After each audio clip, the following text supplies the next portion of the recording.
À 31 ans, William Servat est l'un des cadres de l'effectif stadiste. Voilà 15 ans qu'il évolue au club et il dispute cette saison sa 11e année professionnelle.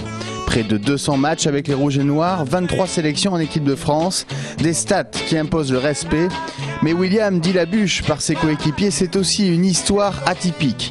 Celle d'un joueur que l'on disait perdu pour le rugby après une opération en 2005. Retour sur le début de saison, son vécu avec Yannick Bru et le chemin parcouru depuis sa blessure. C'est notre focus cette semaine.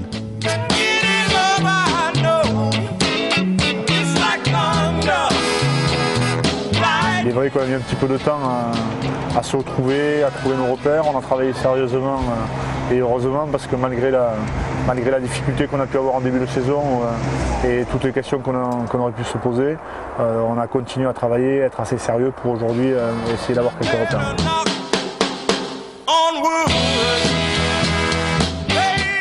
Effectivement, il y a pas mal de joueurs qui ont pris un petit peu plus de responsabilités et qui ont essayé de faire avancer un petit peu l'équipe, mais il en a plus de la responsabilité générale de chacun, plus que de la responsabilité de 2 ou 3 personnes.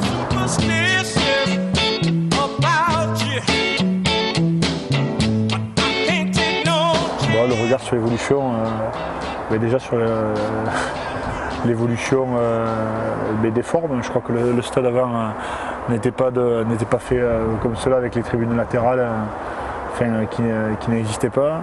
Les tribunes derrière les poteaux qui n'existaient pas. Mais ouais, une évolution déjà structurelle et aussi une évolution tout simplement dans le professionnalisme. Je crois qu'on est devenu beaucoup plus.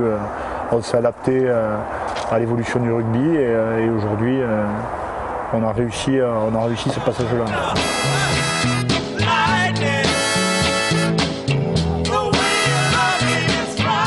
Je crois que déjà Yannick c'est quelqu'un qui a fait la part des choses, donc il est vite passé de l'autre côté et a su trouver ses repères tout en restant proche des joueurs.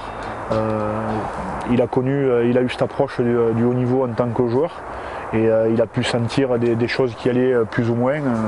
Donc il s'était déjà fait une idée de ce qu'était un petit peu peut-être la préparation de tout ce qui est des joueurs de devant plutôt. On a pu avoir, je crois, avec beaucoup d'entraîneurs avant Yannick, mais beaucoup de travail sur la mêlée, mais il est vrai que cette évolution-là aussi du rugby tend à ce qu'aujourd'hui on rentre beaucoup plus dans le détail, notamment au niveau des liaisons, de l'attaque, des joueurs que l'on joue.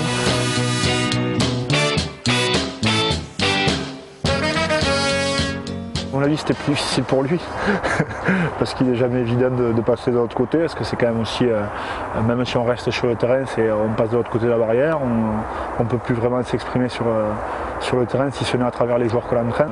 Il a évolué naturellement, déjà les dernières saisons, il prenait un petit peu à main aussi sur le terrain toutes ces phases-là et derrière il a évolué naturellement vers son poste et nous ça ne nous a pas posé de problème.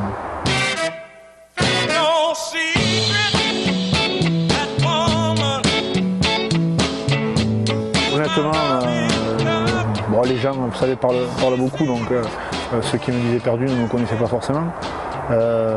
Tout ça pour dire que mon chirurgien n'avait pas posé d'interdiction à la reprise du rugby.